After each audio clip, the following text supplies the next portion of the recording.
Bonjour et bienvenue dans cette nouvelle édition de l'opération Bénédiction.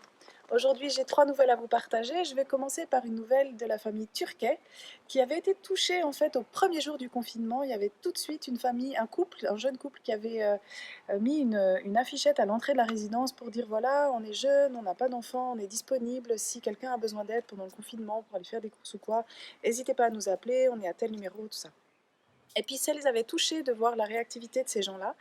Et ils s'étaient dit ah, on va faire quelque chose de sympa. Puis alors ils ont choisi l'occasion de Pâques où ils ont préparé un petit panier avec des petits chocolats. C'est leur petite fille qui l'a décoré. Et ensuite ils sont allés le porter à ce couple-là pour les remercier voilà, d'avoir été attentifs aux besoins de l'ensemble de la résidence. J'ai aussi le témoignage de Nathalie qui, elle, de son côté, elle se sentait seule. Bon, on se sent tous un peu seuls, c'est un sentiment qu'on est tous en train de combattre. Et pendant le temps de louange d'un des cultes, elle a commencé à dessiner un peu finalement sa solitude, où elle se dessinait seule en train de louer le Seigneur. Et tout à coup, alors qu'elle pensait avoir terminé son dessin, elle a eu comme une inspiration et elle a dessiné plein d'anges autour d'elle.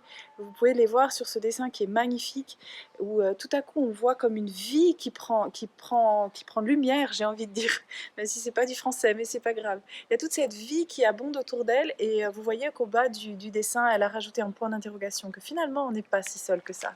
Et je trouve ça très encourageant de voir comme on est plusieurs à devoir se battre avec un peu un sentiment d'être coupé, d'être isolé, etc. Et que, ouais, mais en fait, prendre soin de soi, c'est aussi pouvoir dessiner cette solitude et pouvoir dessiner comment Dieu y répond et comment Dieu, en réalité, comble nos besoins.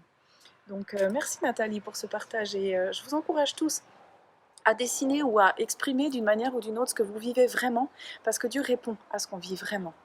Et c'est vraiment un bon moment pour prendre soin de notre santé émotionnelle. Un dernier petit témoignage, encore nous, la famille Tripet, on a été tellement reconnaissants des soins que le médecin nous a accordés pendant que j'étais malade et voilà, de son attention, de son suivi.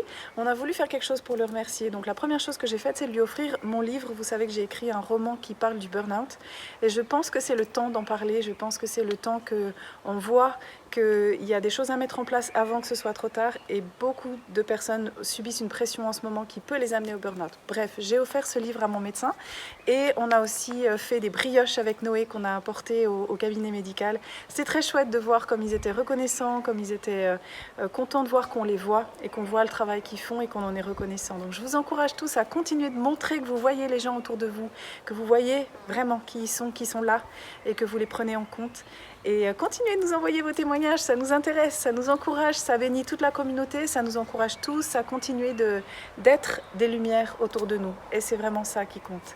Donc soyez bénis vraiment et à tout bientôt.